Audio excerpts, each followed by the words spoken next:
ಸಿಕ್ಕ ಮೊಬೈಲ್ ಮರಳಿ ನೀಡಿ ಮಾನವೀಯತೆ ಮೆರೆದ ಗೃಹರಕ್ಷಕ ದಳದ ಅಧಿಕಾರಿ ಚಳ್ಳಕೆರೆ ನಗರದ ನೆಹರು ವೃತ್ತ ಬಳಿ ಮಾನವೀಯತೆಯೊಂದು ಮಾದರಿಯಾಗಿ ಮೂಡಿ ಬಂದಿದೆ.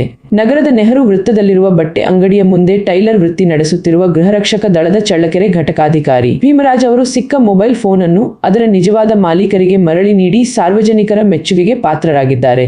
ಭೀಮರಾಜ್ ಹರಿಪ್ರಸಾದ್ ಹೋಟೆಲ್ಗೆ ಟೀ ಕುಡಿಯಲು ತೆರಳಿದ್ದ ವೇಳೆ ನೆಹರು ವೃತ್ತ ಬಳಿ ಮೊಬೈಲ್ ಫೋನ್ ಸಿಕ್ಕಿದ್ದು ಯಾವುದೇ ಸ್ವಾರ್ಥವಿಲ್ಲದೆ ಮೊಬೈಲ್ ಮಾಲೀಕರನ್ನು ಪತ್ತೆಹಚ್ಚಿ ಅವರಿಗೆ ಸುರಕ್ಷಿತವಾಗಿ ಹಸ್ತಾಂತರಿಸಿದರು.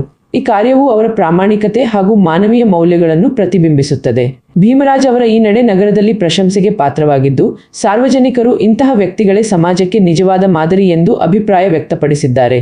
ಸಣ್ಣ ಕಾರ್ಯವಾದರೂ ದೊಡ್ಡ ಸಂದೇಶ ನೀಡಿದ ಈ ಘಟನೆ ಸಮಾಜದಲ್ಲಿ ನೈತಿಕ ಮೌಲ್ಯಗಳ ಮಹತ್ವವನ್ನು ಮತ್ತೊಮ್ಮೆ ನೆನಪಿಸಿದೆ. ಜನಧ್ವನಿ